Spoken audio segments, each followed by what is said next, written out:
During this two-day conference that is just now being opened, experts from at least 10 countries, and maybe more, will speak about their own and their governments or organisations' views on development cooperation.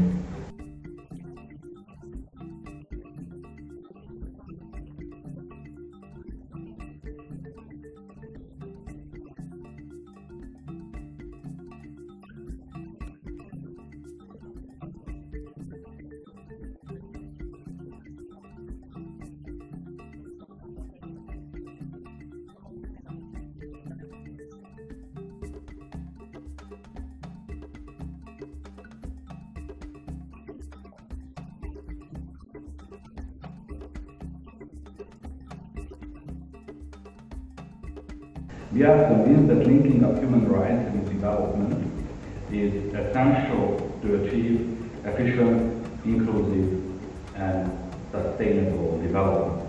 So I fully support the principle of mainstreaming human rights in development cooperation, which is the legal and political obligation of all member states of the European Union. Ladies and gentlemen, I think charity is a thing of the past for the international development cooperation. We have to forget that, and we really have to see and understand how human rights and international development is connected, interconnected. We have to think of things, the connection between human rights and development, because for me there is always intertwined and one doesn't leave without the other. You have two systems, one on development, one on human rights, but they work towards the same goal. So it would be stupid not to marry the two.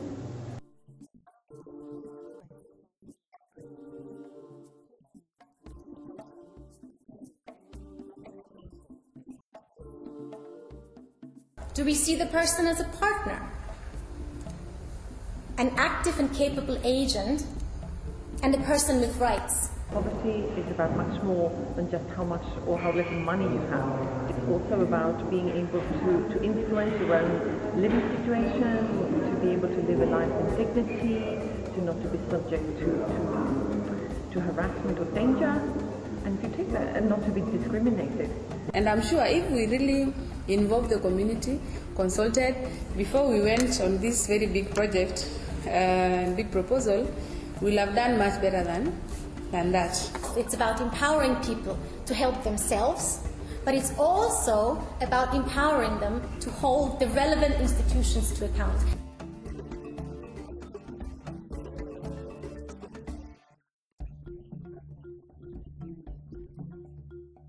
Taking a human rights-based approach to development policy means starting from the base that everyone enjoys the right to health, education, the right to food, clean water, a secure environment, and the possibility to practice one's own culture. We need a very strong political will, which should come from the highest of the government.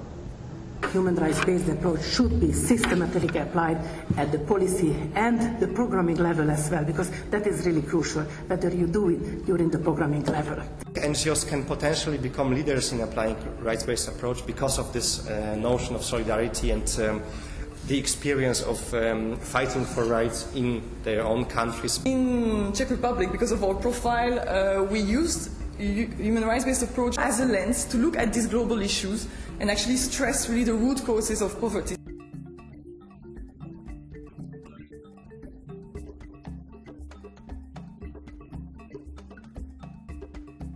To prepare a guide for us, I would say, for politicians.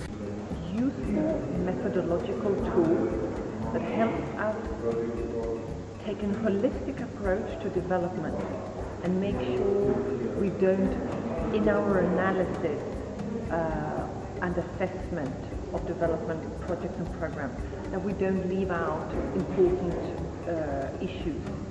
It can be either groups of people, or that we forget about that there have to be certain institutions in place. So we have an holistic approach in our analysis and assessment of what we want to do in the development program.